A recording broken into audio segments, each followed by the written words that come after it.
The story began with a young boy catching his breath after slaying a goblin when a voice from a distance reminded him not to let his guard down. A caped blonde man warned the group that more goblins were approaching, and the already exhausted young man looked toward the cave in disbelief. The monsters charged at them all at once, and one of the party members raised his sword, determined to face them. Miyamoto swiftly beheaded several monsters in a single strike, astonishing his companions with the number he had killed. Even so, the young man remained worried. At that moment, a man suddenly appeared behind him carrying a large boulder and hurled it at the monsters, killing them instantly. Onizuka grinned after throwing the boulder and received praise for his overwhelming strength, befitting the skill of ogre god. Meanwhile, a hooded woman called out to everyone inside the cave and cast a spell, drawing smiles from those around her. One of the monsters muttered incomprehensible gibberish as it watched the girl casting her spell. Behind it, the young man struggled to activate his own skill. Despite trying with all his strength, he failed to cast it and instead stabbed the monster from behind, killing it with his knife rather than his ability. He looked down at his trembling hand and realized that every remaining monster had already been dealt with by Miyamoto and Onizuka. Onizuka credited their victory entirely to his incredible power and suggested that Miyamoto ignore the weaker enemies so they could go after the boss instead. Miyamoto refused, believing there was an order to everything, though he admitted that the boss of these monsters was not as formidable as it sounded. As they ventured deeper into the cave, Onizuka shouted at everyone for moving too slowly and urged them to pick up the pace. Meanwhile, the rest of the group was already struggling to keep up. The mage Mine suggested taking a break, pointing out that everyone had been fighting continuously since they arrived. Her proposal brought smiles to the group as she explained to Miyamoto that resting would likely help them in the battles ahead, and sought his approval.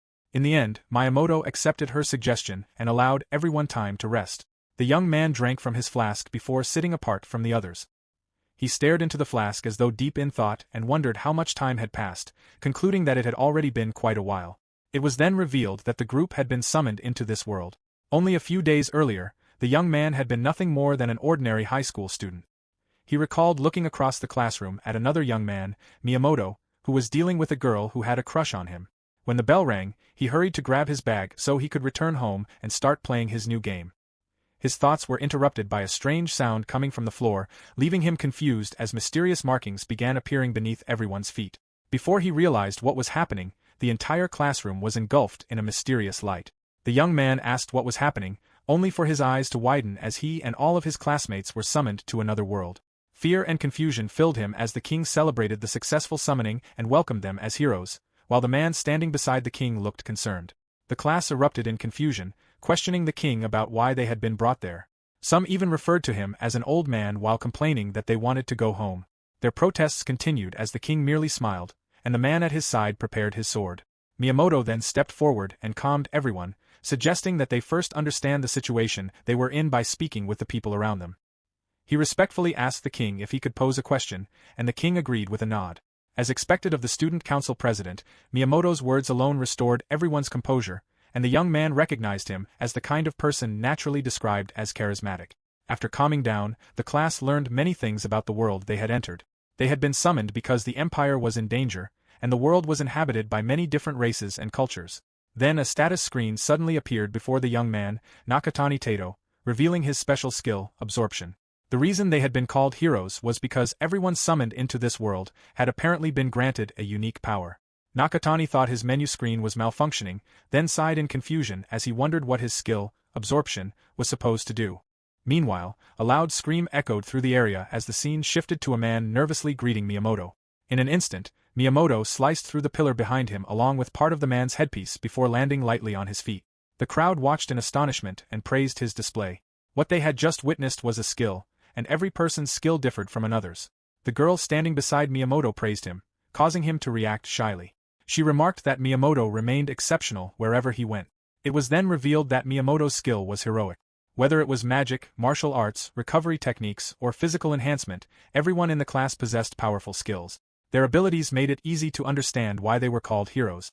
Nakatani struggled to use his power on a small pebble. Compared to everyone else, his skill was weak, capable only of drawing objects slightly closer. The others watched him with judgment in their eyes. Nakatani believed he knew what he was doing and wished they would stop looking at him that way. Clenching his fist, he resolved that even with such a powerless ability, he had to keep trying. Back in the present, a man suddenly called out to Onizuka, reminding him that provoking even a single monster would alert all the others nearby. Onizuka scoffed and rolled his eyes as the bearded man continued warning him that this was why they could only proceed when everyone was focused. Onizuka dismissed him, scolding him for speaking so disrespectfully before striking him with a slap. Grabbing the man by his armor, Onizuka irritably warned him not to tell him what to do, insisting that he was nothing more than a small fry. The bearded man pleaded to be released, arguing that this was no time for them to fight among themselves. Onizuka then ordered everyone to get up, warning them that the monsters were approaching. Nakatani once again looked frightened as more monsters appeared before them. Everyone prepared for battle, and Miyamoto raised his sword before effortlessly cutting down 3 monsters in a single strike. He encouraged everyone to fight, assuring them that there was nothing to fear and that they could do it. He led the charge, and the others followed him into battle. Meanwhile, Nakatani watched Miyamoto continue fighting alongside Onizuka. Frustration welled up inside him as he realized that even here, he was unlike everyone else. Even so, he remained determined to keep trying. A monster suddenly crept up behind him, but he reacted in time to block its attack with his knife. Although he managed to repel the monster, the impact damaged the blade. Moments later, the knife broke apart before his eyes and fell to the ground. The monster laughed at his misfortune before charging at him again with a grin. Nakatani screamed in terror until another hero suddenly cut the monster into pieces. He stared at the hero before looking down at his own hand. Letting out a laugh, he clutched his chest as the thought crossed his mind that this was impossible. Without any power, he believed he could go no further. Another monster appeared before him, and he immediately called out to Minace, who was busy healing another hero, warning her that a monster was heading toward her. As the monster leaped at Minace, Nakatani watched and desperately tried to reach her. At that critical moment, his skill appeared to activate. Since he normally lacked the power to fight monsters directly, he chose instead to move Minace out of the monster's path. He smiled, believing that it was the best thing he could do, and encouraged himself for managing to accomplish even that. However, the monster turned its attention toward him instead. As Minace watched, it abandoned its original target and attacked Nakatani. Just as the monster was about to kill him, everything suddenly faded into complete darkness. He questioned what he was doing as a single eye appeared before him. Surrounded by the endless darkness, he reflected that someone like him should simply pretend not to notice anything and continue living, just as he always had until now. Back in the cave, Nakatani lay unconscious, unable to move. Minace urged everyone to wait as Nakatani slowly opened his eyes. He saw Minace beside him while several of his fellow heroes suggested that they leave him behind and continue on. Minace defended him, reminding them that he had protected her. The commander of the knights informed Minace that Nakatani had definitely been afflicted with a curse that could not be healed and suspected that the monster which attacked him had inflicted it. He then considered the possibility that Nakatani had been cursed from the very beginning, finding the idea unsettling. Calling out to Minace, he suggested that they leave Nakatani behind. Miyamoto acknowledged that he understood Minace's feelings, but if Nakatani could not be healed, they had no choice but to leave him because they could not remain there forever. Hearing their discussion, Nakatani was overcome with fear as the others agreed with Miyamoto. He could not believe what he was hearing. Minace broke into tears as she insisted that Nakatani was their friend. Onizuka scoffed at her, dismissing the idea as foolish. He declared that he had no intention of associating with someone so weak and argued that Nakatani's situation was entirely his own fault. The other heroes agreed, criticizing Nakatani for his incompetence. Unable to believe everyone's words, Nakatani remained silent while Minace continued crying and desperately tried to heal him, repeatedly apologizing. In his mind, however, he believed he had only done what he could to protect her. Minace blamed herself for being unable to heal him properly, but Miyamoto called out to her and gently pulled her away from Nakatani. Praising her for doing everything she could, he assured her that she had done enough and embraced her. Minace was led away while Miyamoto remained beside Nakatani and called out to him. Nakatani, however, was consumed by the thought that he did not want to die. Miyamoto leaned closer, and his demeanor completely changed. He declared that Nakatani had remained nothing more than unnecessary baggage until the very end. He pointed out that Minace was a valuable healer and that Nakatani was only burdening her emotionally. He admitted that he despised useless trash like him and believed it was only fair for him to suffer before dying. After saying this, Miyamoto stood up and walked away. The commander of the knights called for him to hurry because the curse was spreading. Miyamoto followed, explaining that he had merely been saying one final goodbye to his classmate. Nakatani heard those words and desperately wondered what Miyamoto had meant. He silently pleaded for everyone to wait. Miyamoto wore a pleasant smile as their classmates continued praising him. Left behind, Nakatani felt his throat burning. He wished he could speak. His body grew unbearably cold, and he found himself unable to breathe or move.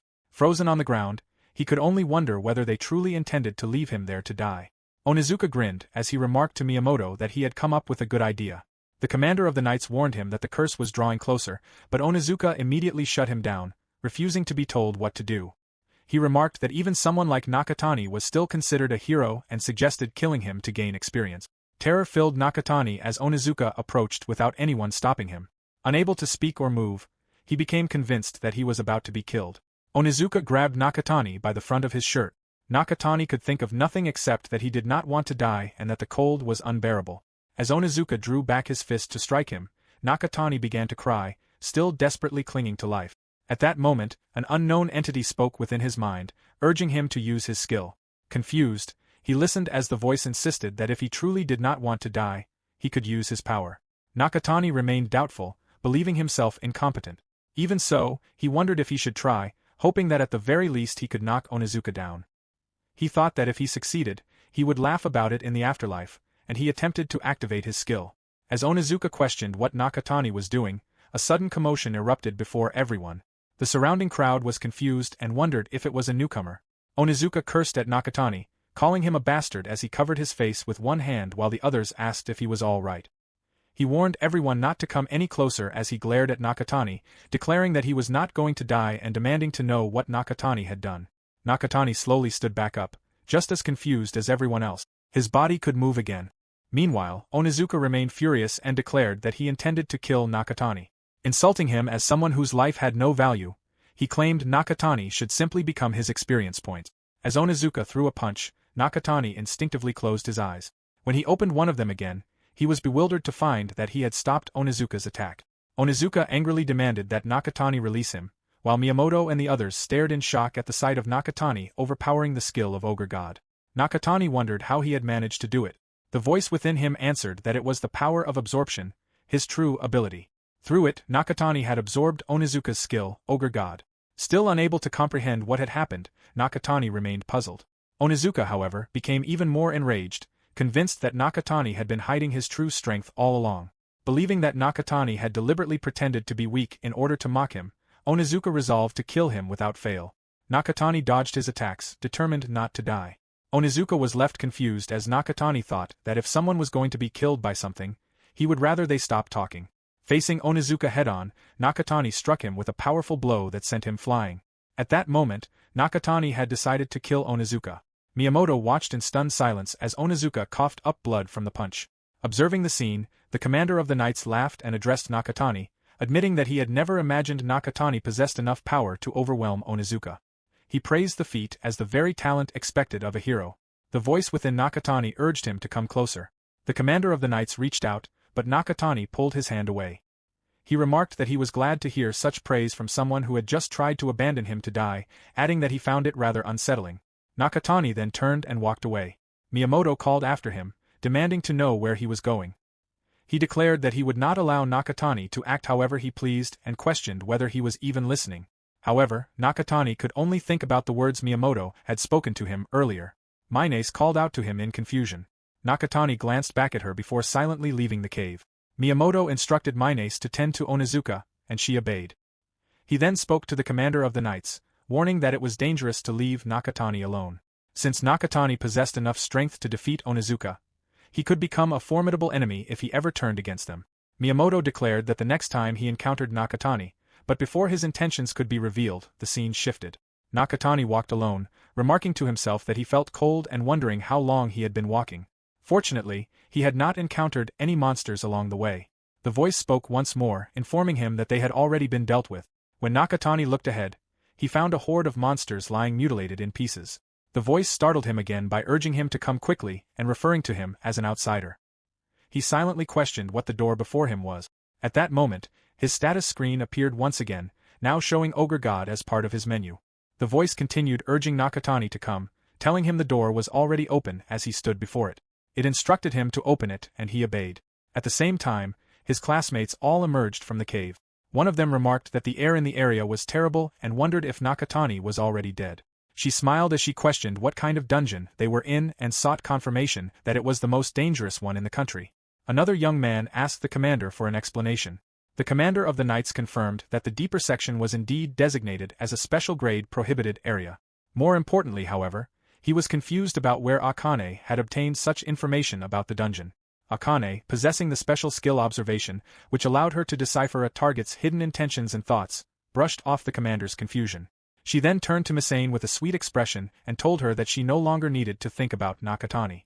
Holding Misane's hand, she comforted her by saying that she had done everything she could and that there was no reason to care about someone who had wandered off without permission. Miyamoto vented his frustration over Nakatani going deeper into the dungeon without permission. Holding a hand to his forehead, he complained that Nakatani had selfishly left them behind and had even ignored his warning. Akane casually expressed that she honestly believed anyone could do whatever they wanted, making Miyamoto even more frustrated. He turned toward her, questioning what she meant, only to find his classmates standing in silence. He scoffed just as a punch struck the wall beside him. Onizuka cursed while slamming his fist into it, furious that he had not possessed his power back then. Consumed by anger, he swore that he would absolutely kill Nakatani. Miyamoto grinned as their other classmates remarked that Onizuka had gone mad, while some became concerned that Nakatani had defeated Onizuka and might even be stronger than Miyamoto. Misane quietly turned toward the dungeon entrance, thinking about Nakatani. Meanwhile, Akane found the possibility of Nakatani still being alive interesting, as it appeared to her that the dungeon they were in was a Demon King's dungeon. The scene shifted back to the mysterious door, where Nakatani slowly opened it, peeked inside, and eventually stepped through. He could hardly believe what he was seeing as he wondered where he was. A childlike figure appeared with a smile on her face. Nakatani continued walking through the unfamiliar place, wondering what it was as the cold, foul-smelling air sent shivers through him and filled him with fear. The voice spoke again, startling him while assuring him that there was no need to be afraid. It urged him to come closer. He stared blankly at the unfamiliar surroundings while recalling Misane calling his name. In the end, he took another step toward the voice, thinking that he had nowhere to return to and could only keep moving forward. Upon reaching the end, the mysterious voice thanked him for coming. What appeared to be a young girl sat upon a throne, revealing that she had been waiting for him, an outsider. She was delighted that they had finally met, her hope fulfilled. Nakatani stood still and covered his eyes, attempting to excuse himself by insisting that he had not seen anything. The mysterious girl stared at him in disbelief before remarking that what had just happened was a disaster. She admitted that she knew he was not from this world and understood that, in an unfamiliar land, his own colleagues were trying to kill him. She expressed sympathy for his situation, but Nakatani thanked her for saving him. The girl explained that she had not actually done anything and had merely given him a slight push. Nakatani pointed out that without her, he would already be dead. The girl explained that he would not die because his skill was powerful, then invited him to join her. Confused, Nakatani wondered what she meant by joining her. She revealed that she wanted his help in taking revenge against the Holy Empire of Valencia, the nation that had summoned him and now held responsibility for his life. Nakatani hesitated, believing that destroying the empire was far too dangerous. The girl then asked the outsider whether he held a grudge against the empire. Her question stirred his memories, reminding him of how badly he had been treated. Lowering his arms, he admitted that denying such resentment would be a lie. Smiling, the girl declared that they were comrades from that moment on. The girl introduced herself as Milia, and Nakatani gave his own name. She remarked that his name was Lovely. Though confused by the compliment, he thanked her. Taking another look at Milia, he wondered about her, the strange place they were in, and her true motives. He finally asked what was going on, and Milia revealed that she was a demon. Fear immediately crossed Nakatani's face at the revelation. Milia explained that she was the daughter of the Demon King who had once ruled the land. She told him that this place had been the royal capital where demons lived 400 years earlier, a city beneath a sky filled with glittering stars and a great moon. The royal capital, Lunaria, had been a paradise for demons created by her father. The people of the demon tribe had joined hands to help one another, building a peaceful royal capital free from conflict. Her father had always said that everything existed for the well-being of the demons. Milia clearly remembered it as a beautiful city that any race would have been proud of. Those memories were shattered when a man rushed to inform her father of an emergency. Their paradise had been destroyed in a single night. The Demon King hurried onto the balcony despite his subordinate warning that it was dangerous. Terror filled his face as he witnessed the Empire launching its assault and doing whatever it pleased. He could only watch in horror as the knights relentlessly slaughtered the demons. Back in the present, Milia declared that the Empire had been the one to violate their paradise. Nakatani remained silent as she continued, explaining that the Empire's brutality had not ended with the capital. The surviving demons had been enslaved, and every one of them had met a gruesome end. Clenching her fists in frustration, she recalled how the Empire's atrocities had eventually become known to the world, only for Valencia to twist the truth by branding demons as cannibalistic barbarians and portraying itself as a heroic nation. She explained that demons were merely one of the subraces, no different from beastmen and fairies, and that harming people was not in their nature. On the contrary, many demons had been friendly toward humans, only for that kindness to be exploited. Melia revealed that she had suffered the same fate. Her power had been sealed away, leaving her trapped in a place like this, a situation she found almost laughable. She explained that her wish was to rebuild another lunaria upon this land so the demons could regain their peace. She intended to gather her endangered brothers and sisters once more, declaring that this was her greatest desire. Melia believed that, to Nakatani, her story would sound like nothing more than the ramblings of a demon and that he could not possibly believe it. However, Nakatani accepted her words without hesitation because she had helped him. He considered Melia far more trustworthy than the empire that had abandoned him to die and admitted that he wanted to believe the words of the one who had saved his life. Extending his hand to her, he offered his help, explaining that he had nowhere else to go and wanted her to become the path he would follow. Melia smiled at Nakatani's response, and he soon realized that she could not shake his hand. And although he had offered to help, he asked what they should do first. Melia suggested that they begin by sharing their plans. To confront the empire, they first needed to secure power, then gain greater strength and gather more allies. Nakatani asked whether she had any friends. Melia bluntly admitted that she did not, explaining that she had remained in this place for 400 years, making such a thing impossible. Nakatani scratched his head and acknowledged that she had a point. Melia went on to explain that they also needed to break the sealing curse engraved upon her. Nakatani quickly covered his eyes once again as she continued, explaining that the curse was special and could only be dispelled with a powerful dispelling skill. To restore the power of the Demon King's daughter, she wanted Nakatani to acquire the skills necessary to lift the curse. Wondering how he could possibly obtain such a skill, he reached the same conclusion as Melia at the same moment. The answer was absorption. Melia pointed out that his current strength was insufficient to handle such a skill properly, so she first wanted him to become stronger. Nakatani was confused about how he was supposed to accomplish that.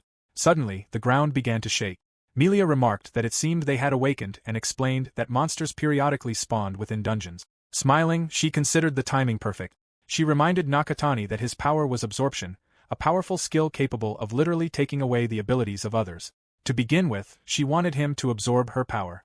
Nakatani immediately worried that doing so would leave Melia powerless, but she assured him that those who were absorbed only lost their power temporarily. Realizing something, Nakatani opened his status screen to check whether Onizuka's skill was still there, and it was. Melia explained that absorbed powers remained with the one who took them, making absorption an extraordinarily powerful skill. However, every skill possessed its own compatibility, so he would need to refine himself in order to use them effectively. She assured him that as long as he possessed even one skill, he would never have to worry about capacity for the rest of his life, as he could hold as many skills as he wished. Such was the power of absorption. At that moment, a horde of monsters swarmed into the area. Nakatani turned toward Melia to alert her, but she calmly instructed him to give her his hand and place it on her chest. Flustered by the request, he hesitated.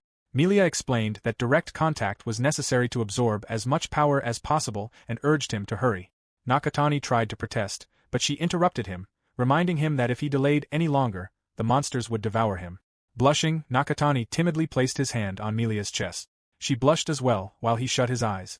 Black shadows emerged from the point where they touched. Nakatani wondered what they were before tears welled in his eyes as something flowed directly into his mind. He witnessed fragments of Melia's memories while continuing to cry. When the absorption was complete, Melia thanked him as tears still streamed down Nakatani's face. Smiling, she remarked that she had temporarily lost her magical power and that those without magic no longer needed chains. Nakatani was surprised to see that Melia could now move freely. She congratulated him on successfully absorbing her power and thanked him for setting her free. Asking how he felt, she noticed that black shadows were still flowing from his hand. It seemed to her that he now possessed enough magical energy, though he still had to learn how to control it. Even so, she assured him that he would master it before long. Nakatani opened his status screen and confirmed that he had successfully absorbed Melia's power. Melia was certain that every one of the acquired skills would prove useful to him. She urged him to get moving, explaining that his current status was enough to drive the monsters back. Even so, Nakatani remained uneasy because he still could not control his newly acquired powers. Melia took his hand and reassured him that everything would be fine because she was with him. Nakatani gave a faint smile before turning his attention to the approaching monsters. As Melia stood beside him with a smile, he remained still, waiting for the monsters to reach him while preparing himself for the battle. Nakatani continued fighting the monsters that entered the lair using his newly absorbed skills. Melia watched with a smile, convinced that he was the one. She believed that with this single skill, he would never have to worry about anything again, as he could acquire as many powers as he desired and hold them all in his hands. Little by little, Nakatani began to understand how to use absorption. Black Burial was a skill that manipulated shadows, while Ogre God compensated for his lack of physical strength. He cast Black Burial and, using all his strength, crushed one of the monsters with it. He then absorbed the power of the slain monster as Melia continued watching him fight. After some time, Nakatani steadied his breathing and wondered whether what he was doing was truly acceptable. Melia confirmed that there were no more signs of monsters and praised him for his efforts. Wiping the sweat from his forehead, Nakatani listened as Melia examined the skills he had acquired after the battle. She noticed that his level had increased and that Thunderbolt and Gale had been added to his abilities. Nakatani explained that he had been absorbing skills while fighting. Melia observed that Nakatani's amount of magical power appeared sufficient to handle any skill without difficulty. She explained that Hard Claw released an impact blade capable of splitting the sky and scraping the ground. Flash illuminated even the depths of the abyss, while Thunderbolt unleashed an unstoppable bolt of lightning. Gale could become a spear, a shield, or wings depending on how Nakatani chose to use it. She pointed out that every skill he had acquired was as powerful as Ogre God. At that moment, Nakatani recalled Onizuka, the original bearer of that skill. Melia embraced him in recognition of his hard work and encouraged him to continue, leaving Nakatani flustered. Without realizing it, she continued speaking about their goal of destroying a country while her chest remained pressed against him. Nakatani continued blushing, but Melia remained completely unaware. She went on to remind him that he could not afford to become complacent because he still needed to acquire more skills. Nakatani gently pushed her away, turned his head slightly aside, and politely asked if she could wear something. Melia looked at him blankly, not understanding the reason. Nakatani finally burst out at her indifference, explaining that he did not know where to look before hastily adding that he was only worried she might catch a cold. Melia considered his request before casting a spell above her head. A black cylinder suddenly enveloped her, startling Nakatani. The magic dissolved onto the floor, leaving her fully clothed. She realized that it was indeed impolite not to wear clothes and remarked that 400 years was long enough to dull anyone's senses. Nakatani's eyes widened when he saw her new outfit. Melia checked whether it was acceptable, and although Nakatani briefly thought about how revealing it still was, he agreed that it was fine and thanked her. Melia then noted that monsters no longer spawned within the lair and prompted Nakatani to accompany her outside. Nakatani pointed toward the dungeon exit, which lay in the opposite direction. Melia explained that they would instead use a hole in the wall. The dungeon possessed multiple entrances, and returning along the path he had originally taken would lead them into the heart of the Empire. Nakatani could only agree. She added that taking this route would be more convenient. Curious, Nakatani wondered why. In response, Melia pointed to a sudden disturbance in the distance as another monster appeared. She explained that every monster beyond this point was stronger than those before, making them far more suitable targets for absorption. Nakatani was less enthusiastic as he stared at the approaching monster. Melia warned him as it closed in. He leaped into the air and cast Gale, directing it toward the monster. The convenience of the skill finally sank in, and he immediately followed it by casting Thunderbolt. The monster appeared to die instantly, and Nakatani eagerly wondered what skill he might obtain from absorbing it, grinning in anticipation. Before he could act, Melia drew his attention to the fact that the monster was still alive. It nearly landed an attack on Tato, but Nakatani managed to block it in time. Realizing that the monster was capable of long-range attacks, he landed against the side wall, cast Gale again before the next attack could reach him, and launched himself toward the monster to steal its power with absorption. Landing firmly on his feet, he activated absorption, resolved that it was time for payback, and immediately cast or formation. After the brief battle, Nakatani caught his breath and acknowledged that the monster had been far more formidable than the ones they had fought earlier. Melia agreed but pointed out that the monsters ahead were even stronger. She explained that the path they were following led to the great forest of Dingirth, which lay beyond the Empire. It had once been a forest where demons hunted, and because her father enjoyed hunting, he had secretly constructed a passage leading there for the royal family. Smiling, she recalled that when her mother eventually discovered the passage, she had already become a demon. The memory, however, immediately brought another to the surface, her father's death. Her expression darkened, and Nakatani noticed the sudden change in her mood. Before long, she forced another smile and reassured him not to worry. She explained that she was already tired of shedding tears over the past and believed the time had come to take revenge on the Empire. She was certain that her father and mother would finally be rewarded. Nakatani remained silent, reflecting on how deeply hatred could consume a person's heart. He remembered the day he had been summoned into this world through the Empire's selfishness, the terror he had felt, and how close he had come to death. As he continued defeating monsters one after another, he recalled how both the Empire and his classmates had abandoned him. That had been the moment when the fire of hatred had begun burning within his own heart. He never wanted to relive those memories again. He believed that if he could not keep moving forward, he would be better off dead. With that resolve, he became determined to grow stronger. Some time later, Nakatani checked his updated list of skills and found that it had grown considerably. His level had also reached 196. Smiling awkwardly, he admitted that he still was not accustomed to handling so many skills and needed much more practice. Melia praised him for his diligence, but Nakatani, visibly exhausted, downplayed the compliment, insisting that he was simply doing the best he could. Before he could finish speaking, however, he lost consciousness and collapsed to the ground as Melia watched.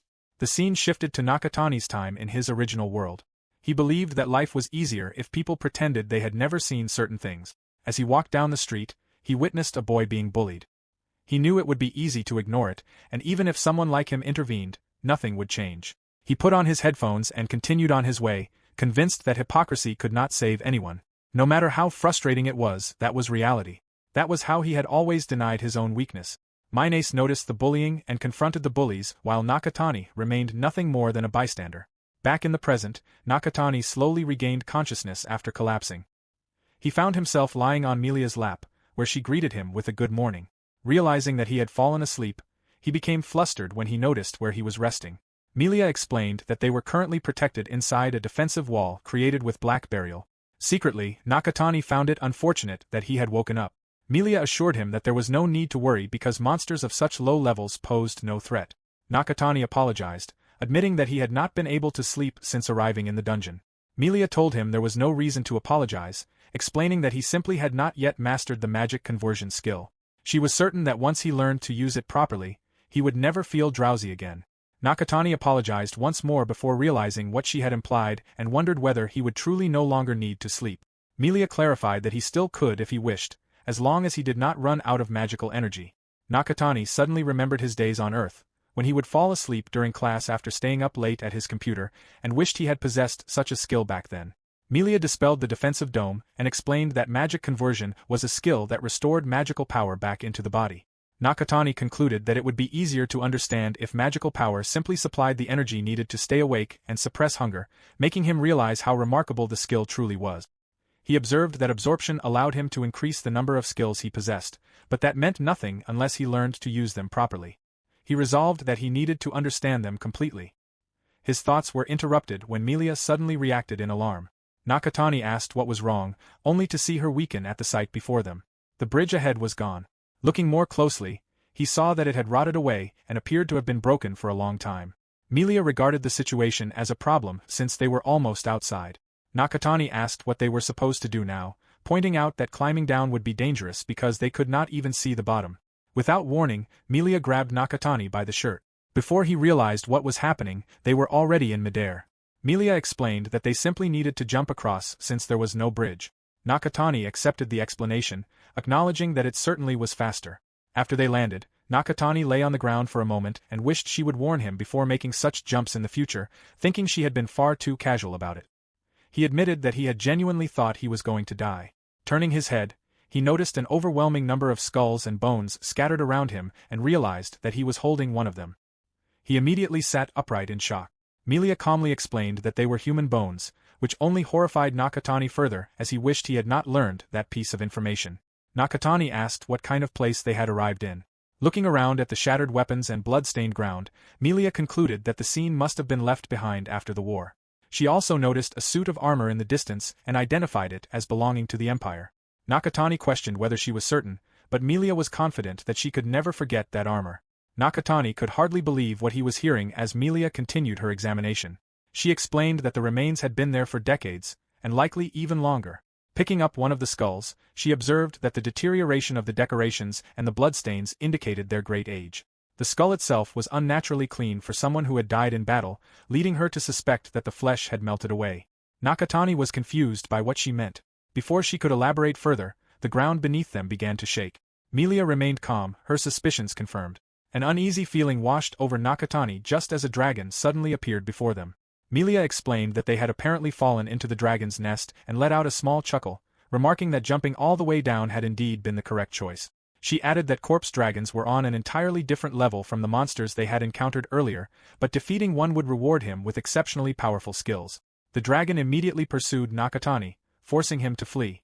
Realizing that the creature was on a completely different level, he questioned whether they were truly in danger. Milia assured him that everything would be fine because the current Nakatani was no longer someone who could be defeated by such a monster. Both of them looked up at the enormous dragon towering above them. Nakatani acknowledged that it was not an enemy beyond defeat, yet he still questioned whether he could really overcome it. As the dragon soared even higher, doubt crept into his mind. The overwhelming presence before him made him realize that it truly was a monster. At that moment, memories of his former world resurfaced. Gathering his resolve, he questioned what he was so afraid of. He realized that nothing would change unless he acted and remembered everything he had learned since arriving in this world. He had been able to protect Minace, and he had fought more than well enough against groups of monsters. Believing in his own strength, he resolved to use every skill at his disposal against the dragon. Milia watched as a violent explosion erupted in the middle of the battle. Nakatani raised an arm to shield his eyes while the smoke slowly cleared, believing that his attack had been shallow but sufficient. When the smoke finally dispersed, the truth was revealed. The side of Nakatani's abdomen had been severed. He coughed up blood from the devastating wound, unable to understand what had just happened. The dragon remained unfazed and roared menacingly at Nakatani as he stood still, believing he was about to die while it prepared another attack from its mouth. The attack struck him, sending blood spurting from his wound as Milia quietly watched from a distance. She closed her eyes and smiled softly after seeing Nakatani land a blow on the dragon despite his injury. He thought that he could not endure this any longer as he gritted his teeth. His legs trembled from the pain, and he thought about how much it hurt while the dragon prepared yet another attack. He admitted to himself that he was scared. Looking up at the dragon, he witnessed another explosion. This time, he managed to cast a protective dome as the dragon landed, and he resolved that he could not stop. He cast Black Burial on his wound, refusing to give up in a place like this. Black Burial stopped the bleeding, and he planned to erase the pain with sensory deprivation before casting several more skills to attack the dragon. He groaned, realizing he could not fight for long using such drastic measures. He urged himself to think of something more effective and concluded that landing a fatal wound would be best, though he still needed another approach. His eyes suddenly widened as the dragon appeared completely unharmed despite his attacks. The corpse dragon was revealed to be commonly known as the immortal dragon, whose defining characteristic was immortality. It was an unforbidden class creature that regenerated itself with an enormous amount of magical power, a forbidden class creature that not even the knights of the empire could bury. Even so, Milia believed in Nakatani. The fully recovered corpse dragon launched another attack at him, and Milia moved closer with a chuckle, praising his idea of making a doll from clay. Nakatani cast Ore Formation and Explosive Mixture, reasoning that if he continued attacking a regenerating opponent, it would not have time to act. He then cast Explosion and lured the dragon closer, concluding that he only needed to take away its skill. Sneaking up behind the corpse dragon, he cast Absorption on it and smiled, thinking that he could now toy with it. He distanced himself while floating, opened his screen without lowering his guard, and browsed through the menu. Grinning at the sight of his newly acquired skills, he became eager to test the dragon's power. He cast Erosive Flame at the dragon, causing another explosion. Realizing it was not finished yet, he decided to attack again.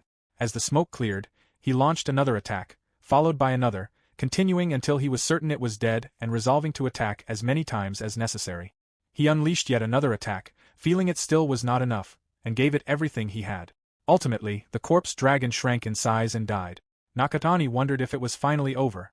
Milia praised him for a job well done just as he coughed up blood. She realized that the dragon's immortality skill now belonged to him. Looking at his wound, he watched it regenerate completely until no trace remained. Milia had already expected this from a forbidden skill. The corpse dragon's immortality literally regenerated the body as long as it still possessed magical energy.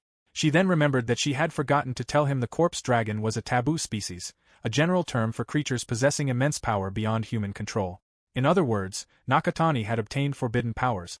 Concern appeared on his face, but Milia urged them onward. Smiling, she noted that the Great Dingirth Forest was just around the corner. Thinking about venturing into its deepest parts with his new ability, Nakatani ran after Milia, filled with determination. Meanwhile, within the Valencia Empire, the group of heroes continued training after their battle in the dungeon. Standing beside the commander, a knight expressed disbelief at how easily the heroes handled their skills. The commander smiled as he watched them, admitting that he had been skeptical at first but now realized he had misjudged them. Miyamoto cast Explosive Bullet at a rock while the other heroes watched in amazement. The commander praised him, expressing his disbelief that Miyamoto was not only an exceptional magician but also possessed outstanding swordsmanship. Miyamoto greeted the commander with a smile. The commander remarked that the others were steadily growing stronger and that witnessing their progress was what he had been looking forward to. Miyamoto, however, humbly returned the praise, insisting that everything was thanks to the Empire's supreme leadership and acknowledging the debt he owed them. The commander jokingly thought that Miyamoto was being too modest. At that moment, they heard Onizuka from a distance as he prepared to throw a punch. His strike shattered a knight's shield in half and even damaged the knight's chestplate. Onizuka observed that it was fine and that it did not feel bad. Turning toward the others, he loudly challenged them to consider whether they truly wanted to become stronger. Miyamoto buried his face in his hand while the commander silently wished that Onizuka would calm down a little more. Miyamoto, meanwhile, found him annoying. The other heroes whispered behind Onizuka's back, laughing about how embarrassing it was to lose to someone like Nakatani. Onizuka overheard one of them wondering if he could just keep quiet before calling him a stupid brain muscle bug, prompting laughter from the group. Onizuka grabbed them by the cheeks as they continued boasting that they would have defeated Nakatani if they had been in his position. Lifting them into the air, he demanded to know what they had said about him being a bug and challenged them to repeat what they had said moments earlier. Two knights stepped in to stop him, asking why he was attacking his fellow heroes. Onizuka questioned what friends they were referring to, stating that he found them annoying instead, and asked if the knights wanted to be next. The two knights became frightened as Onizuka demanded to know whether they were calling him a bug as well. Miyamoto intervened and stopped him by grabbing his arm. His grip tightened as he acknowledged that he understood Onizuka's frustration but insisted that he should not direct it at the wrong people. With a menacing smile, Miyamoto reminded him to save his anger for the one he truly wanted to kill. Onizuka scoffed and walked away, brushing everyone aside as he left. The two heroes thanked Miyamoto, who responded with a smile, earning further praise from the other heroes. Meanwhile, Minace watched everything from a distance. Akane noticed her and quietly approached from behind, hoping to cheer her up. Minace reassured Akane that she was fine and even flexed her muscles to prove it. Akane smiled, satisfied that she seemed to be doing well. Minace confided in Akane that although everyone was doing their best, she could not help feeling depressed. More than anyone else, she believed Nakatani was the one suffering the most. No matter what happened to him, she still considered him a friend, which was why she resolved to heal him the next time they met, regardless of the circumstances. Determined not to remain discouraged, she decided that she also had to do her best. Hearing this, Akane thought Minace was taking things too seriously. At that moment, several people entered the training grounds. As everyone met each other's gaze, one of the newcomers remarked that such words were exactly what was expected from a truly wonderful hero. The commander immediately recognized the voice as Chancellor Dennis, who had arrived alongside other high-ranking officials. The commander asked Secretary Dahlia and Lord Roy what was happening. Dennis commented that the commander's reaction remained perfectly predictable before greeting Miyamoto, adding that they had not seen each other since the summoning ceremony. He then asked Miyamoto to accompany them, explaining that they had come bearing a royal decree. Inside one of the kingdom's rooms, Dennis apologized for arriving so early before deciding to speak directly. He asked whether they remembered why the heroes had been summoned. One of them hesitantly answered that it was because the Empire was facing a crisis, and Dennis confirmed that this was correct. In response to that crisis, he had received direct orders from the king. Dennis announced that the heroes were to exterminate the remnants of the demons on the front lines. One of the heroes questioned what would happen to the dungeon expedition, but Dennis explained that it was no longer necessary. The Empire had already confirmed that the heroes' power was genuine, making any further skill testing a waste of time. Miyamoto then asked what demons were. Dennis explained that demons were man-eating barbarians, demi-humans with glowing red eyes who devoured innocent lives and stood as mankind's enemy. Miyamoto repeated that they were demi-humans, and Dennis confirmed it. One of the heroes wondered whether fighting demi-humans meant fighting beings who were half-human and questioned whether they would have to kill people. Another hero insisted that demi-humans were no different from monsters and declared a willingness to kill them. A different hero questioned whether that would amount to murder. Dennis repeated that this mission was a royal order and stated that he would appreciate it if they accepted it. Miyamoto accepted without hesitation, declaring that they would obey because it was a royal command. He persuaded the others, reminding them that they had been summoned to this land as heroes because the Empire was in crisis and asking whether it was finally time to fulfill the purpose for which they had been called.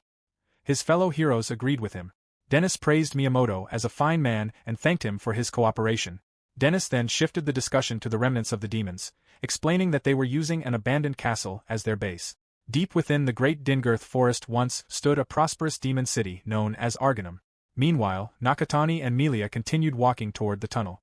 Melia shared that, when she was young, her father had told her that the demons who had left Lunaria lived in that castle. Nakatani wondered what she meant and realized that there might be other surviving demons. Smiling, Melia confirmed that he was correct. She then suddenly cast a spell on him, changing his clothes as a small reward, believing he would not want to wear tattered clothing forever.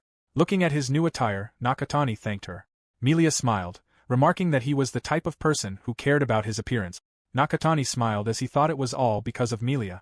As they continued walking, Milia thanked Nakatani once more. Because of him, she had finally been able to leave the place, and he could fulfill the demon's long-cherished wish. She took his hand as they reached the end of the tunnel and led him beyond the great forest of Dingirth toward the demon city of Argonum. Just then, someone stepped on a twig, causing a mysterious girl with pointed ears to turn around. As Nakatani and Milia traveled through Dingirth, Milia shared that, when she was young, she had heard that the castle they were heading toward was inhabited by demons who had left Lunaria. She hoped that some of them had survived and were still living there. Nakatani looked at Milia and hoped that the demons were all safe, prompting a smile from her as she remained certain they were. He then wondered how long it would take to reach the demon city, and Milia explained that, if nothing happened along the way, it would take 3 days on foot. Nakatani reflected that without his skills, he would never have been able to walk continuously for 3 days. A man suddenly appeared behind them and interrupted Nakatani by swinging his sword at them, but they swiftly dodged the attack. Chuckling, the man remarked that there truly was a vagabond hero after all. It soon became clear that he was not alone as one of his companions produced a bounty poster bearing Nakatani's likeness. The group apologized to him, explaining that the bounty on his head would allow them to live comfortably, and they wished for him to die peacefully. Meanwhile, at the castle, the mysterious woman from the previous chapter appeared once again. The 2 children outside greeted her with smiles. She knocked on the palace door and announced her arrival. Ryan called out that she was coming inside, drawing the attention of those within. Carrying a bag filled with ingredients, she cheerfully greeted everyone with a good morning and remarked that she had gathered plenty of food that day, so she would begin preparing the meal immediately. The children happily gathered around her. As Ryan cooked, one of the older demons apologized for making her look after them every day for their sake. Ryan reassured the elder not to worry because she was simply doing what she wanted. A young girl approached her for a second helping, while the elderly demon admitted that she truly did not know how to repay Ryan's kindness. After receiving another serving, the young girl happily ran off. Ryan reminded the old woman that no debt existed between them because the dragon race and the demon race had always been allies. Those words brought a smile to the old woman's face. The elderly demon explained that after the tragedy in the royal capital, the empire had immediately extended its reach to the demon city. Although they had barely survived, they had been forced to live in secrecy within the abandoned castle. They no longer had the strength to venture into the forest, leaving them unable to gather supplies, so she could never thank Ryan enough for everything she had done. Ryan replied that ever since she was a child, the demons had always treated her kindly. Because of that, she knew they were not a race that harmed others. She resolved to continue helping them until the day the world finally understood the truth. Another child joined the conversation and shyly declared that one day he would become strong enough to protect Ryan and, when he grew up, he would be able to take care of her. Ryan gently patted his head as he blushed and told him that she would wait for that day, believing he would grow into a remarkable adult.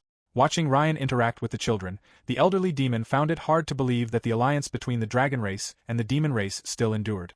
Ryan then heard the castle door open and assumed that Mr. Wright had returned. She greeted him with a good morning and told him that dinner was ready, encouraging him to eat while it was still warm. He gave no response. Instead, his head fell to the ground. Ryan froze in horror at the sight of Mr. Wright's severed head. Behind him stood Miyamoto and the other heroes. Miyamoto identified those inside as the demons and ordered the other heroes to silence the monsters that bared their fangs against the Empire. He declared that they would exterminate every last one of them. In the blink of an eye, the demons behind Ryan were cut down before she could even comprehend what was happening. Turning around, she realized that the people before her had come from the Empire. The other heroes murmured behind Miyamoto, wondering what was happening now that 3 demons had already been killed. One of them became excited, declaring that he could not lose with such a low kill count. The heroes began competing over how many demons each of them would kill. Meanwhile, Ryan mourned the children who had died.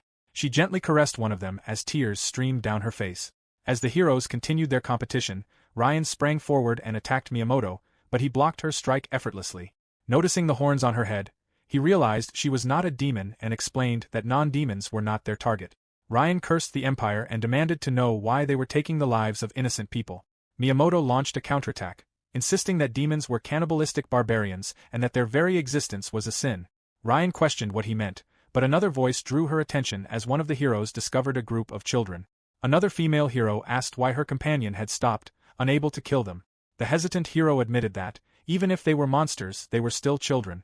The other woman showed no sympathy and raised her sword, remarking that this was exactly why the hesitant hero could not get a boyfriend. The demon children cowered in fear as they cried. Before the woman could strike them down, Ryan rushed in and severed her arm with a single slash. The severed arm fell to the ground as the woman screamed in agony. Ryan immediately embraced the crying children. The injured woman continued crying out in pain over her severed arm. Miyamoto approached and checked on her, assuring her that Minace would heal the wound. Calling for Minace, he watched as she hurried over to treat the injured hero. Miyamoto then stood and denounced the monsters, asking how many people they needed to hurt to satisfy themselves. Declaring that Ryan's actions were an act of rebellion against the Imperial Army, he concluded that, as a hero, he had no choice but to kill her as well. Enraged, Ryan demanded what kind of heroes committed murder and declared that they were the true monsters. Miyamoto merely smiled. Outside the castle, Nakatani broke into a sweat as he asked Melia who the people before them were. Melia explained that they were bandits. Nakatani wondered how many of them remained. One of the bandits ordered them to stop and mocked how overgrown they looked, commenting that it was a shame. Another bandit remarked that this was their opportunity. As the bandits continued talking about keeping the bounty for themselves, Nakatani and Melia simply walked past them. Nakatani noticed the castle ahead and realized they were almost there. The two bandits finally realized they were being ignored and became furious. Melia sighed. Moments later, the bandits had been thoroughly beaten. Melia remarked that the bandits had only wasted their time, and Nakatani agreed. He then asked what she would do if there really were survivors. They stopped walking and gazed at the castle in the distance. Melia replied that she wanted to discuss it with Nakatani. Moments later, Nakatani and Melia finally arrived at the castle of Arganum. Melia smiled brightly, excited to enter. She remarked that there might be people inside who were on the verge of starving, and as a member of the royal family, she could not ignore such a situation. Nakatani smiled at her words and the two proceeded inside. The moment they entered, they sensed that something was wrong and rushed deeper into the castle. Ryan was covered in blood as she continued shielding the surviving demons from the heroes. Meanwhile, Miyamoto declared that Ryan and the demons were monsters who harmed people and that the burden of the lives lost, along with all the pain and sorrow they caused, rested upon him. He proclaimed that he would destroy them with his sword. Kneeling on the ground, Ryan clenched her fist and cast water spears, refusing to accept his words. Miyamoto easily deflected the attack. Ryan insisted that it was the Empire that toyed with the lives of others. The two confronted each other head-on. Miyamoto cast explosive bullet, and the blast impaired Ryan's vision. He declared that they were not equals because he did not kill to satisfy his own selfish desires but buried evil for the sake of justice. Although intimidated by his overwhelming strength, Ryan continued protecting the demons from his attacks. Smiling, Miyamoto swung his sword and ordered them to die. His attack struck its target, but as the smoke cleared, a black dome stood before him. Nakatani had appeared behind it. The other heroes were stunned by his sudden arrival. In contrast, Minace was happy to see him. Heavy footsteps echoed through the castle as Onizuka charged toward Nakatani, overjoyed that he was still alive because it meant he could kill him with his own hands. Nakatani remained silent, staring at the ground.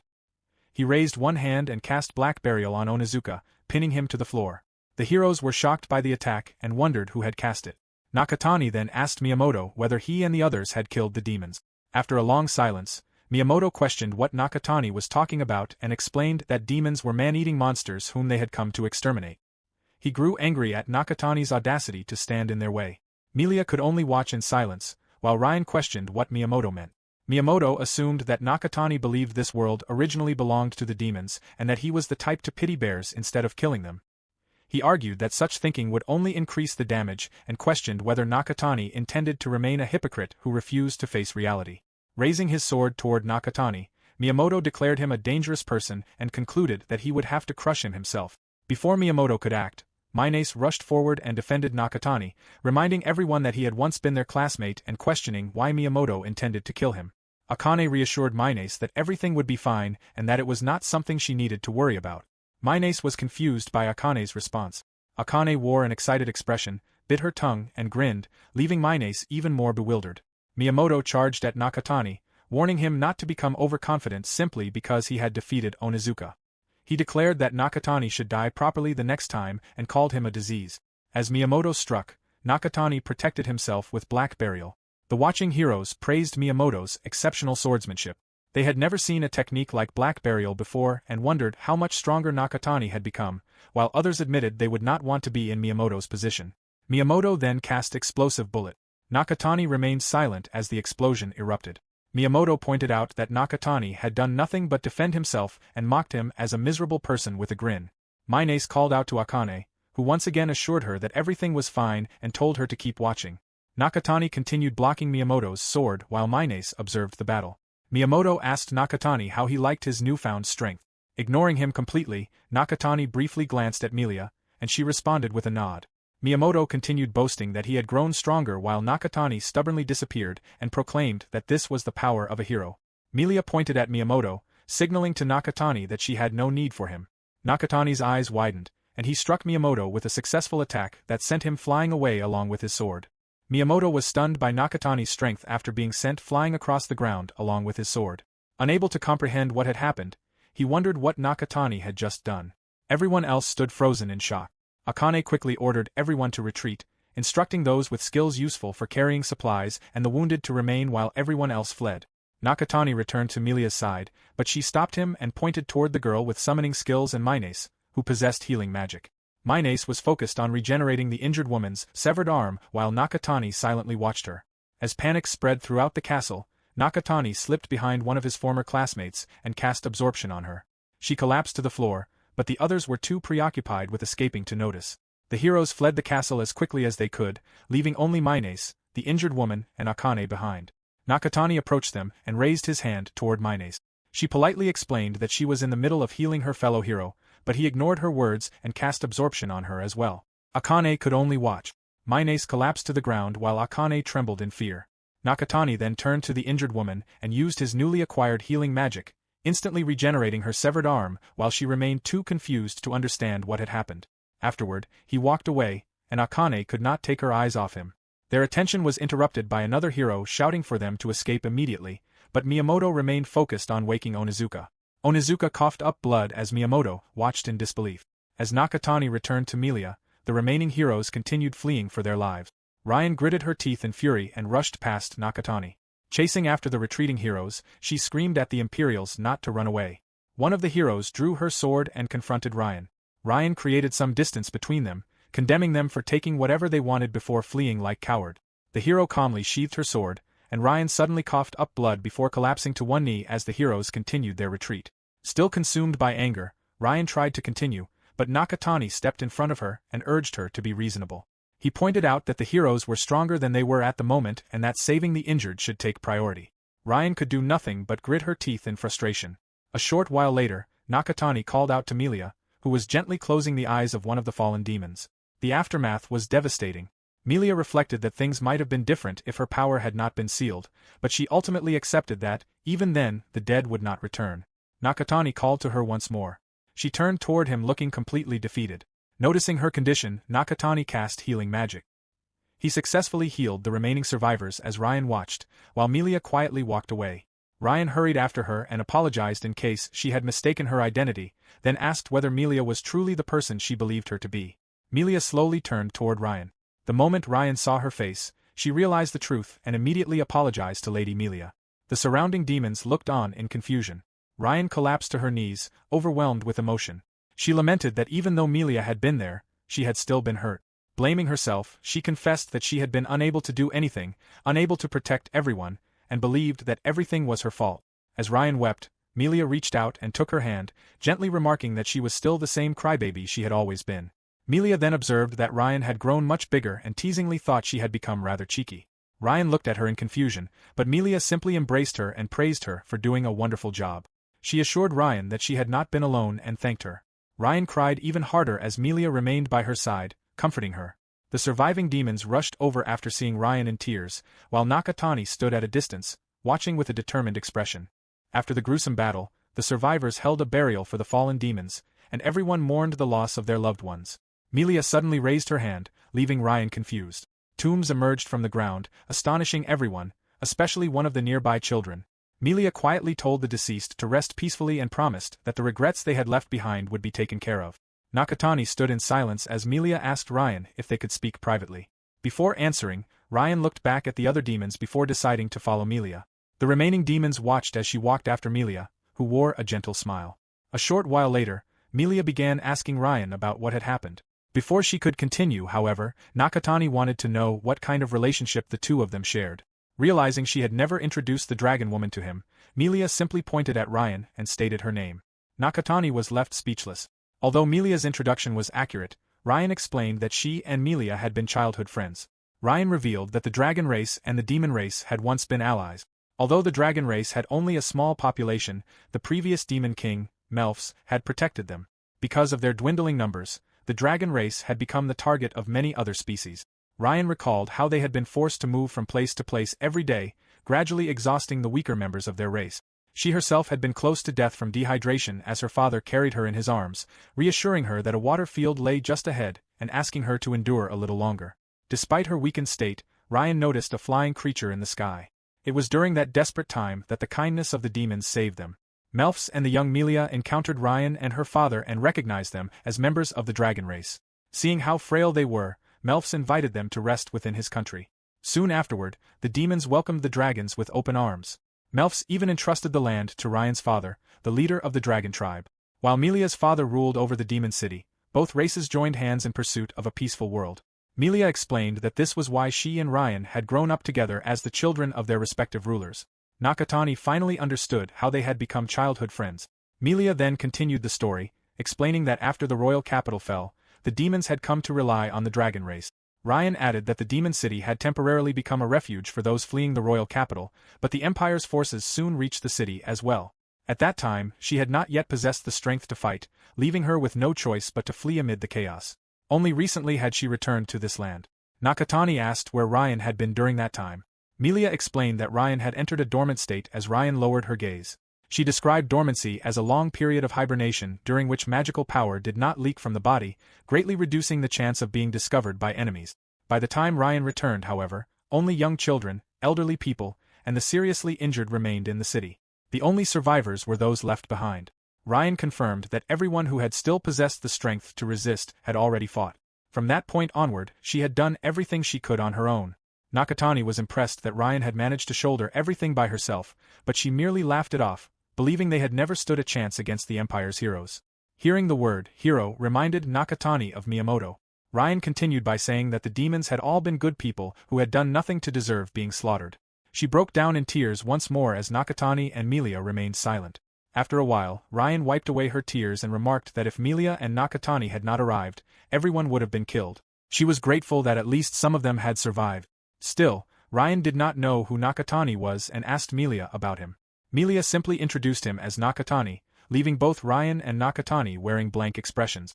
Melia noticed from Ryan's reaction that her explanation had been insufficient, so she asked Nakatani to tell the story himself.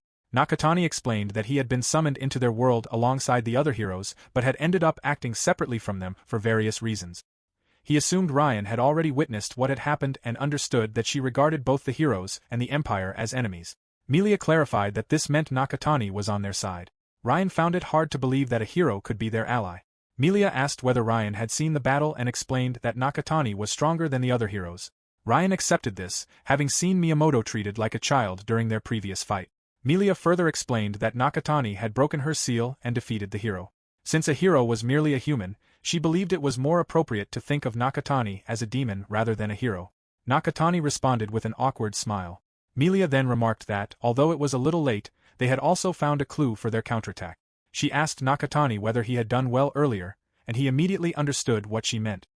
He cast Summon, the skill he had absorbed from one of his classmates, causing tiny creatures hidden within his clothing to appear around the room.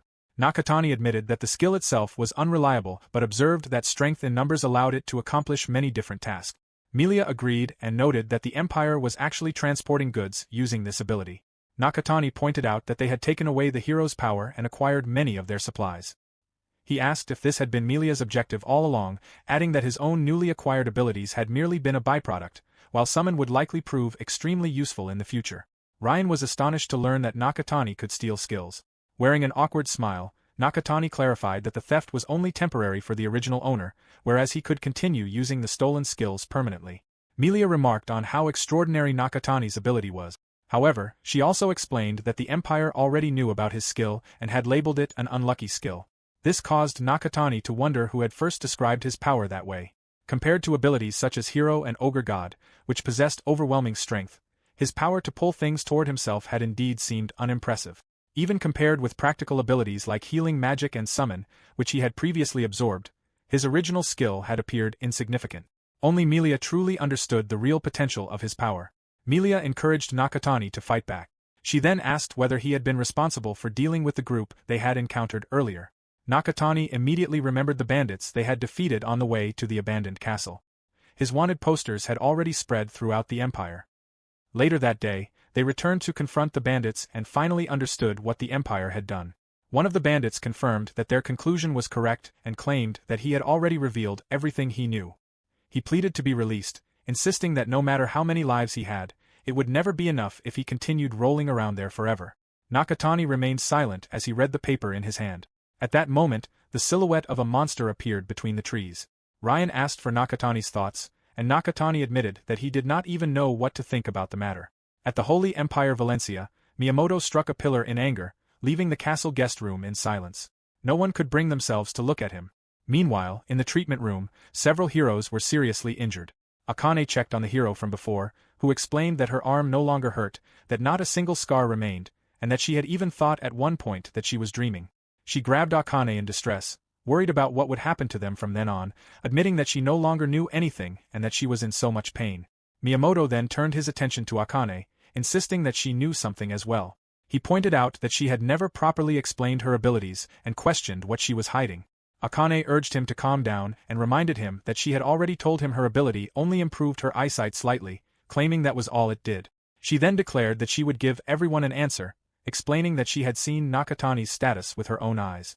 She asked Miyamoto if he remembered Nakatani's skill, and he recalled that it was sucking. He believed it had been an incompetent skill that merely sucked things in. However, the Nakatani Akane had seen during the battle possessed an enormous list of skills. The heroes were confused by what she meant, and Miyamoto questioned what she was implying. Akane maintained that she only had better eyesight and knew nothing beyond what she could see, leaving Miyamoto speechless.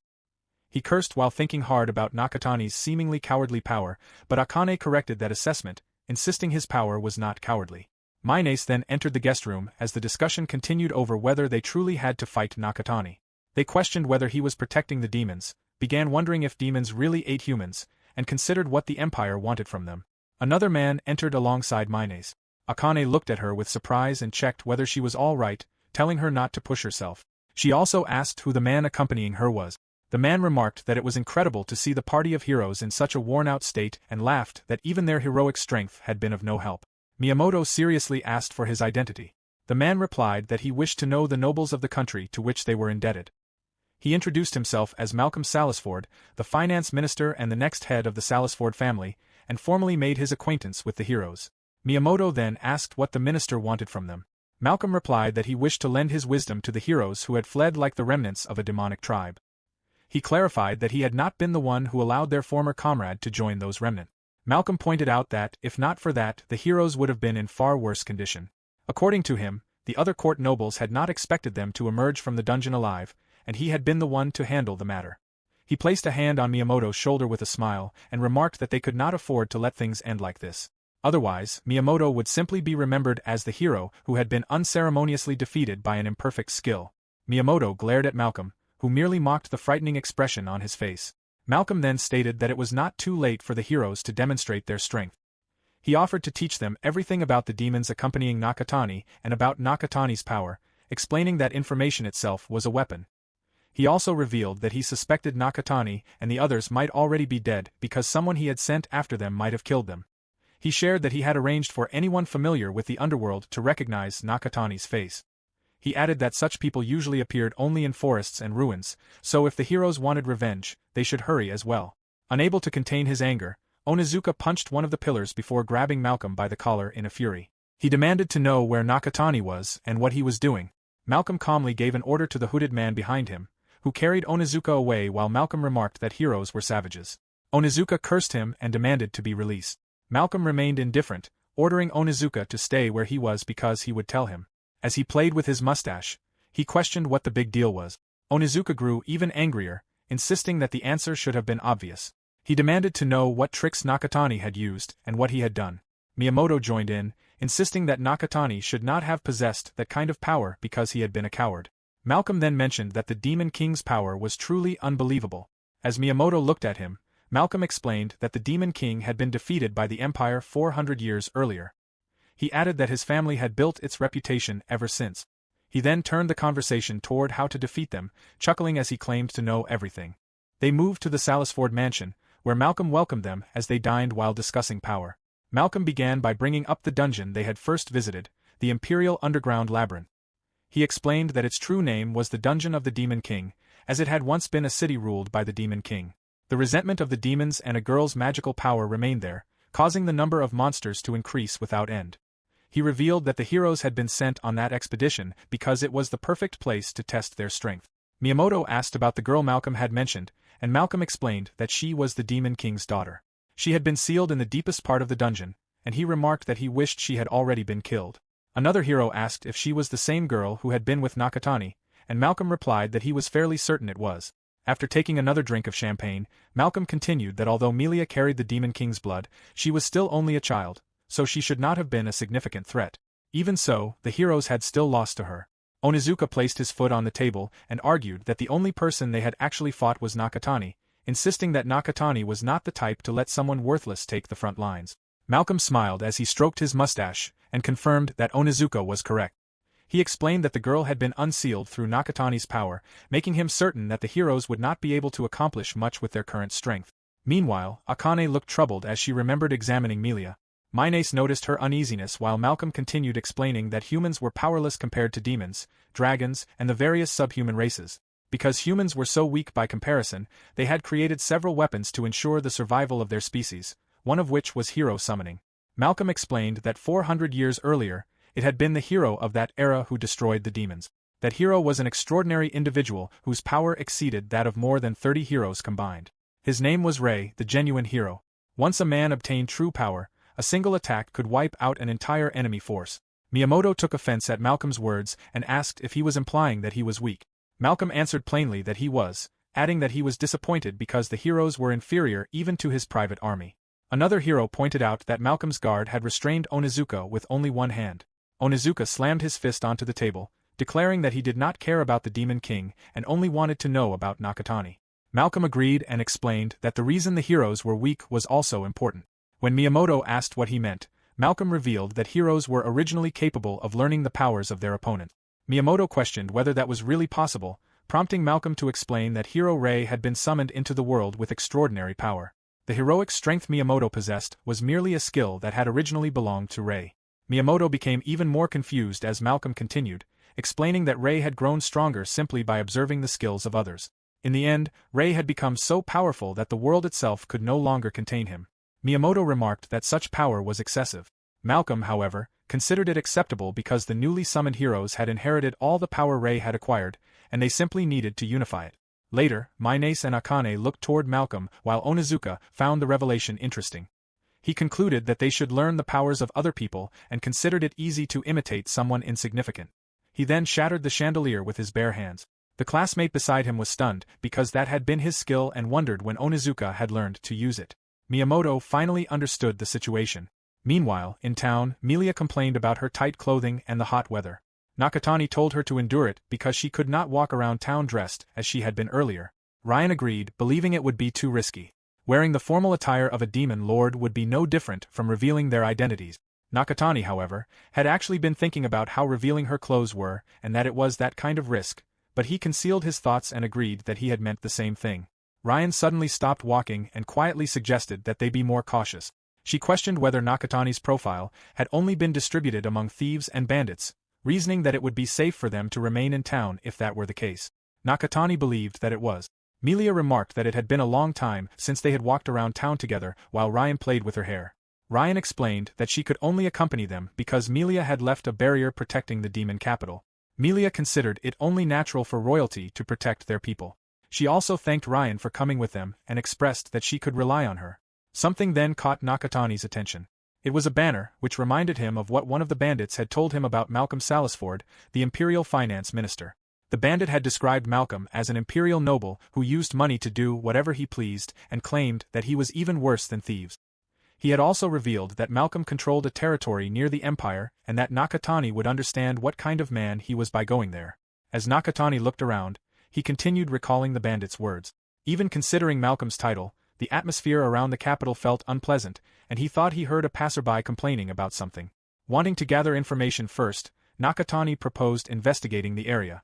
Ryan agreed and suggested asking the locals, while Melia also agreed as she sucked on her lollipop. They questioned the townspeople as they traveled, and one of the people they met was crying. Later that day, Nakatani had come to understand that Malcolm truly was the worst. Ryan pointed out that the Salisford family appeared to have a long history. Nakatani explained that the Salisford family had contributed to the defeat of the Demon King 400 years earlier. After developing the technique to summon heroes, they had used the power of the first generation of heroes to conquer the royal capital overnight. While explaining, Nakatani looked toward Melia, but she assured him that he should not worry and encouraged him to continue. Nakatani went on to explain that the heroes had continued to achieve great feats and grow stronger, and that their overwhelming strength had become widely admired among humans. However, the Empire's upper ranks had come to view that power as dangerous. According to the legend, the hero had saved the Empire from disaster by sacrificing his life. In reality, however, the Empire had supposedly feared his power, lured him into the dungeon with a trap, and killed him. Nakatani clarified that these were only rumors, but personally believed they were true because the Empire was capable of such actions. Ryan shared that belief. Ryan further explained that Malcolm, as the finance minister, used his authority and influence to oppress the people. One example was his declaration emancipating slaves. Although it sounded noble, it actually resulted in servants being taken away and handed over to the upper class. The same was done to people from the slums and to orphan children. Ryan added that even the children of ordinary townsfolk were taken away. She could not forgive someone who forcibly took from those without power. Nakatani and Melia smiled. Melia then asked whether Nakatani knew where their enemy was. Nakatani confirmed that he did. He prompted Ryan to come with them, and she hurried after them. Melia then asked if they should buy it. Nakatani wondered what she meant, and Melia explained that they should buy a weapon suitable for him. At the capital, they continued toward the weapons store. Melia pointed out that Nakatani was unfamiliar with the world's customs and offered to explain a little about them while also praising Ryan. Upon entering the store, Nakatani thought that everything was expensive and quietly asked whether they even had enough money to shop there. Melia assured him that it was not a problem because she had sold the materials from the monsters Nakatani had defeated, with the dragon's horn selling especially well. Satisfied with that explanation, Nakatani still had something on his mind, but the weapon merchant interrupted by greeting them. He proudly presented the finest items in the shop and asked for their opinion. He explained that the weapons would not empty their wallets because they were all made of iron, and that both the swords and shields were first-class products. Melia, however, focused her attention elsewhere and asked the shopkeeper about another item as he continued presenting the merchandise. She pointed toward the gloves and the axe displayed on the wall behind the counter. The shopkeeper explained that they were magical tools capable of operating magic. Before continuing, he noticed Nakatani watching him and admitted that such power could not normally be obtained by ordinary humans. He honestly revealed that the items had been made to commemorate the summoning of the heroes and were merely decorations. Melia and Nakatani exchanged glances and smiled. Nakatani pointed out that the items were actually genuine, leaving the shopkeeper taken aback. Ryan quietly slipped behind the shopkeeper and effortlessly picked up the axe, marveling at its excellent quality. The shopkeeper was astonished to see her wield it with such ease. Meanwhile, Melia continued wondering whether it had truly been only a decoration as she watched Ryan. The shopkeeper remained in shock, wondering when a hero surpassing human understanding had come into his store. Nakatani smiled and remarked that the weapons had proven themselves, and Melia decided that they would purchase them. Ryan overheard the decision and became embarrassed, knowing how expensive the weapon was. Melia and Nakatani simply smiled as Melia placed a sack full of money on the counter. She explained to Ryan that the funds had come from selling the dungeon monster materials while the shopkeeper struggled to carry the axe to the counter. After gathering the purchased items, the shopkeeper informed Nakatani that his store conducted many transactions with the Empire, so it always stocked first-class products. He encouraged them to visit again in the future. He then wondered if the feudal lord had also been using the store with that purpose in mind and recalled that Mr. Salisford's requests had been rather unusual. He explained that most of the items had been custom-made by craftsmen and that the requests had all been for weapons ordinary people could not handle. Intrigued, Melia asked the shopkeeper to tell her more and even offered to bribe him for the information. Nakatani smiled awkwardly and remarked that they would probably ask about it anyway, adding that he wanted to see the lord's orders for reference. The shopkeeper replied that the requests had already been completed and asked them to wait while he retrieved them. While they waited, Ryan asked whether discovering Malcolm's orders had been their objective from the beginning. Nakatani admitted that the idea had never even crossed his mind. The shopkeeper soon returned and handed them Malcolm's requests, and they began examining the documents. The scene then shifted to a council meeting, where Malcolm remarked that he had been very cautious and revealed that he had prepared for the possibility that a hero might become an enemy. He explained that although Nakatani had been left behind in the dungeon while badly wounded, they still had to consider the possibility that he had survived. Malcolm clarified that the current issue was that he no longer had someone supporting him. Before he could continue, another person interrupted, pointing out that, more importantly, the Demon King's daughter in the other land should still have been sealed, and questioned whether the seal had been broken. One of the attendees asked whether everything was all right and wondered what Malcolm believed was waiting there. Malcolm confidently assured everyone not to worry, declaring that he would act as the hero in that matter. He explained during the meeting that Dennis had already considered the situation and believed the heroes would continue to grow stronger. Malcolm chuckled, however, because he felt he did not even need to rely on the heroes. He believed his private army alone was more than enough to deal with stray heroes and a little girl. Lord Roy brought up assigning knights as escorts, but Malcolm immediately dismissed the suggestion, considering it completely unnecessary. To an immortal hero, a little girl bound by a sealing curse was not worth deploying the military. Malcolm further remarked that it would only cause problems if Roy interfered with his private army. Dennis then rose from his seat and declared that the meeting had gone on long enough. He proposed leaving the matter, including the management of the heroes, to Malcolm for the time being. Malcolm also stood, agreeing to take responsibility. He smiled triumphantly as he looked toward the concerned Roy. After the meeting ended, Malcolm rode away in his carriage, laughing as he recalled the expression on Roy's face. He regarded Roy as incompetent and noted that Roy was close to Dennis, asking his guard whether he thought the same. The guard remained silent while Malcolm continued boasting that he possessed wealth, power, and wisdom, making him superior to Dennis in every respect. Even so, he claimed that it did not matter because Dennis's position would soon become his as well. Night fell, and Malcolm returned to his residence, where the butler welcomed him. Malcolm immediately demanded a report, leaving the butler speechless. Malcolm remarked that, without the stray hero, only a little girl remained and asked whether Nakatani was dead yet. The butler nervously bowed and reported that not a single message had arrived. His anxiety deepened as Malcolm grabbed him by the shoulder, slapped him to the floor, and stepped on his foot while declaring that he hated joke. Malcolm repeatedly stomped on him, demanding to know how much money and how many people he thought had been spent on the operation. After venting his anger, Malcolm composed himself while the butler struggled back to his feet.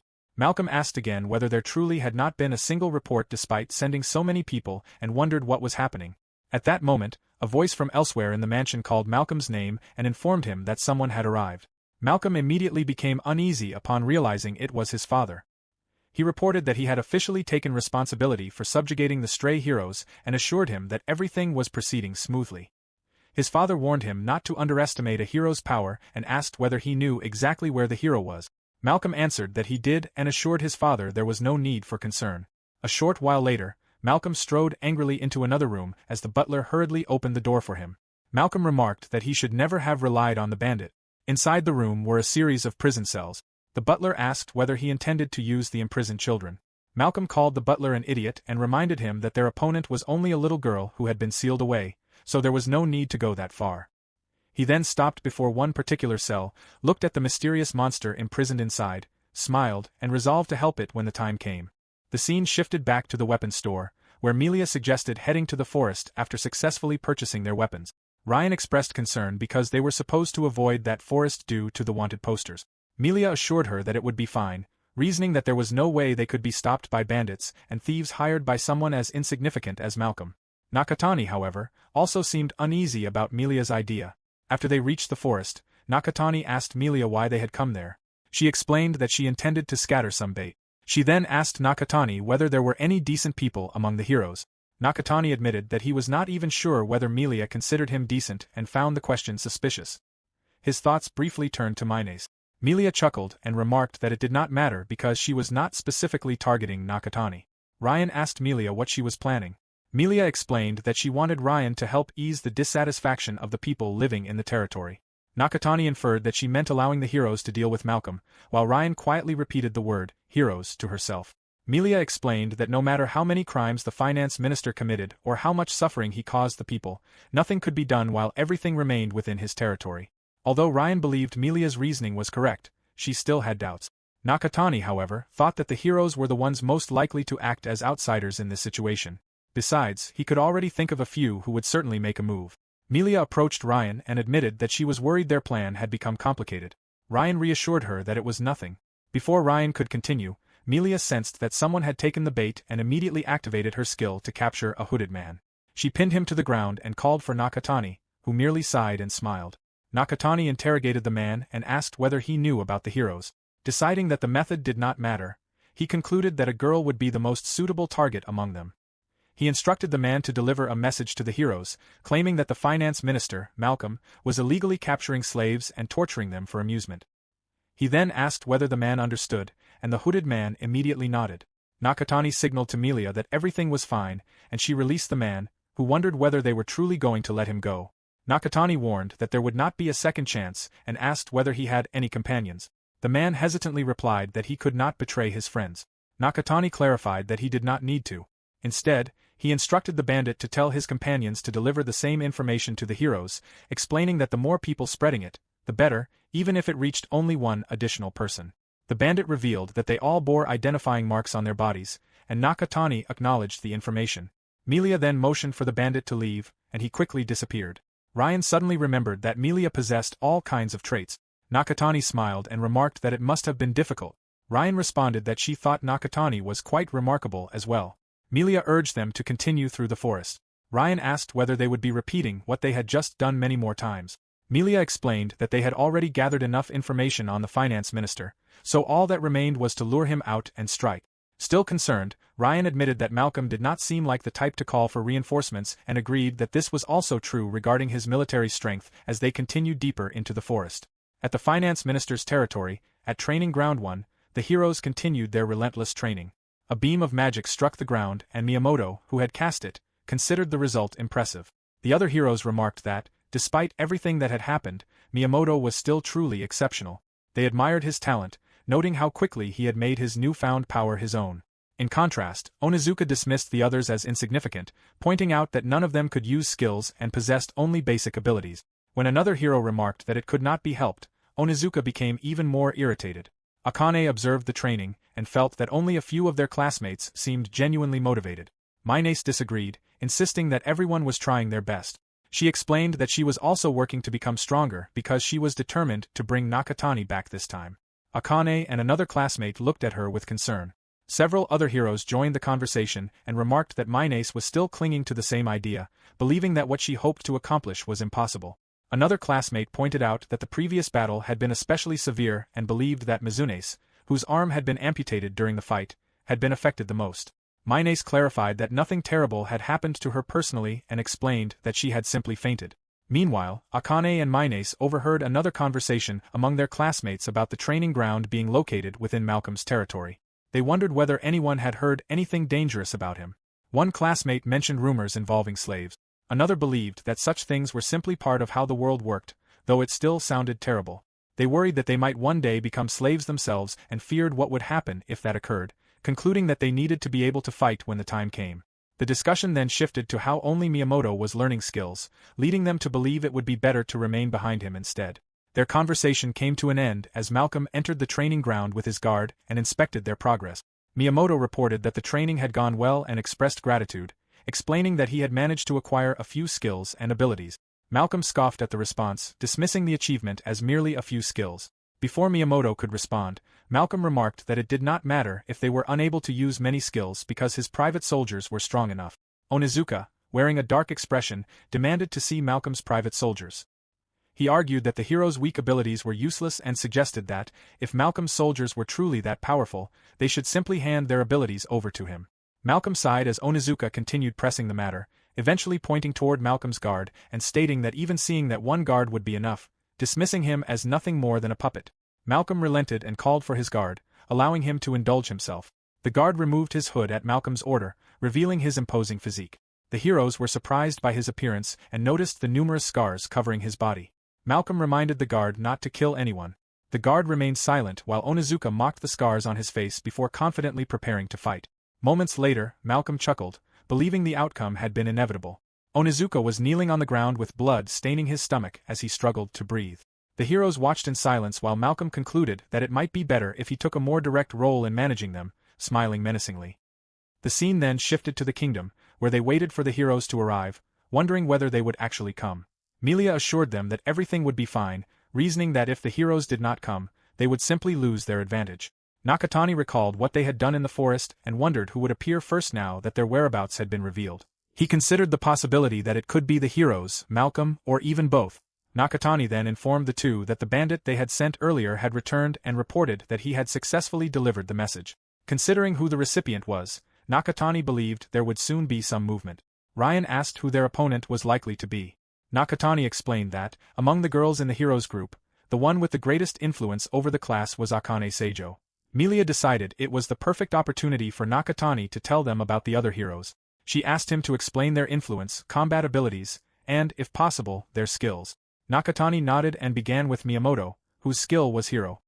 He explained that Miyamoto held the greatest influence among the heroes.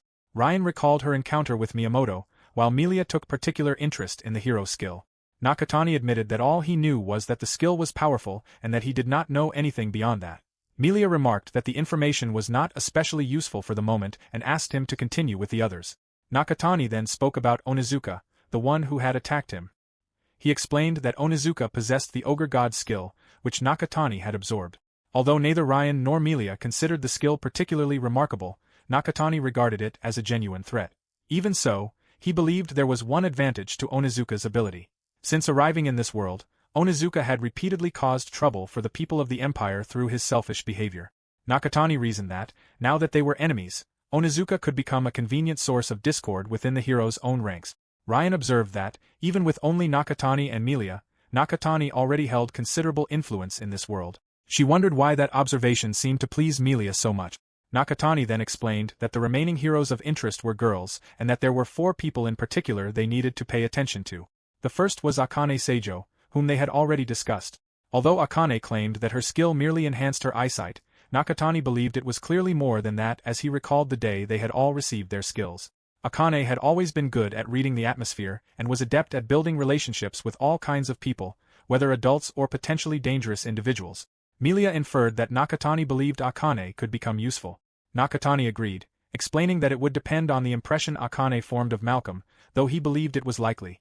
Thinking of the others, Nakatani believed that Sakai would prioritize her own safety above all else. She possessed both the influence and the skills to do so and would likely act in a way that placed pressure on Malcolm.